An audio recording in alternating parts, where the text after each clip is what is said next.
Serena, congratulations. Russell Fuller from the BBC. In your Vogue essay, you said how the thought of retirement, if I can use that word, causes you a great deal of pain. I wonder whether your feelings have changed over the last couple of weeks and whether a night like tonight actually makes it that much less painful for you. Yeah, I prefer the word evolution because I feel like I'm at a stage of my life where I'm not necessarily retiring, I'm just evolving from tennis. And I do feel different. I think I was really emotional in Toronto and Cincinnati, and it was very difficult. And not saying it's not difficult now, it's extremely difficult still, because I absolutely love being out there. And the more tournaments I play, I feel like the more I can belong out there, and that's a tough feeling to have, and to leave knowing that the more you do it, the more you can shine. So, but it's time for me, to evolve to the next thing. I think it's important because there's so many other things that I want to do, and et cetera. Just a reminder, one question so I can get to as many people as possible, no follow-ups. Willie? Hi, Serena. Willie Weinbaum from ESPN.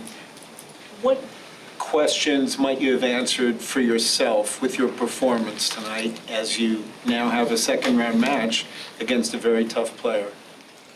Yeah, for me, it's just, I don't know, I don't think I had any questions. I just knew I could be out there, and that atmosphere was a lot, so, yeah. And your thoughts on the next match?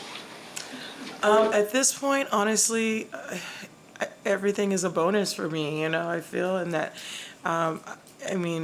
I think every opponent is very difficult, and I've seen that over the summer, and the next one is even more difficult, so it's good that I was able to, get this under my belt, and I don't know, I'm just not even thinking about that. I'm just thinking about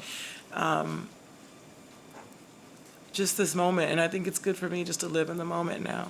Okay. Howard? Hi, Serena. Howard Fendrich with the Associated Press. Will this definitively be your final tournament? And yeah, I've been pretty vague about it, right? Yeah. I'm going to stay vague because you never know. I just wanted to ask what memory will stick with you the most from tonight?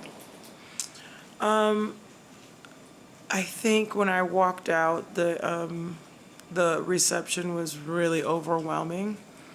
It was loud, and it was I could feel it in my chest, and it was a really good feeling. It's a feeling I'll never forget, and so I really, that meant a lot to me. Mark? Yes, Serena, Mark Berman, New York Post. Yeah, I was going to ask you about that reception. It looked like you didn't maybe acknowledge them. It seems that you were really laser focused. I mean, what was going through your mind during that time as you're walking out, and it was a long, long introduction and such? Yeah, I was just thinking, like, is this for real, really? And at the same time, I'm also thinking, I still have a match to play, and I want to be able to play up to this reception almost. And it was so loud, and I just was overwhelmed in a good way. And but at the same time, it's like you have to be focused, and you have to be laser focused, and that's what I needed to do, and that's what I tried to do. Hey, Serena, Sandy Ho at Miami Herald. You've been talking about evolving and stuff, and you have other things you want to do. Do you feel that there's any way you'll evolve to take some kind of role in the game off the court, or you're not sure about that? Yeah, I think so. I love the sport, and I feel like the sport's it's given me so much, and it's given me a platform that I never even thought I would have, all because of tennis. So I don't see myself not a part of tennis. I don't know how I'm going to be a part of tennis as of right now. I just don't know how, but I just feel like we've come too far together to just not have anything to do with it. Ben? Serena, Ben Rothenberg, Graphic Magazine. There have been so many tributes from people like Coco Gauff, like Naomi Osaka, who talked about how they wouldn't be here in the sport without you, and I know you probably kind of already know that on some level, but what is it like to hear things like that and just all the sort of kind words that all your peers and other people around the world have had for you in these last few weeks? Yeah, it's between Coco and Naomi and Taylor, everyone, it's just been really, you know, I don't think about it like, you know, like it was said on the court, I don't think I've even taken a moment to realize any impact. I understand it, but I don't really meditate or think about it. It's just, I'll have plenty of time soon to do all that. And so I just am so grateful that they see that. And I can see it too, but I just don't overthink about it. I'm just still here, you know, for the time being and just enjoying it. And then, but I feel grateful that I can have that impact. I never thought I would have that impact, ever. I just was just a girl trying to play tennis, and in a time where, you know, I could develop this impact and be a voice, and it was just so authentic because, you know, I do what I do and I just do it authentically me, and I think people could really relate to that. A couple more. Tara? Tara Sullivan from the Boston Globe over here. I know you have the opportunity to play with Venus while you're here. I wonder if you could just share with us some of what she's been for you in this process. Has she been somebody you've been speaking to about things, or in a supportive way? Just what that's been like between you guys since you've sort of evolved to this decision. Yeah, I feel like, yeah, it's been very important for her to be a part of this, and, you know, she's my rock, and we really, and I'm super excited to play with her and just do that again. It's been a long time. Ava? Serena, Ava Wallace from the Washington Post. There were so many different kind of aspects about tonight. Whose idea was it to have Olympia have the beads in her hair, and what did that kind of represent for you, just having her there cheering her on?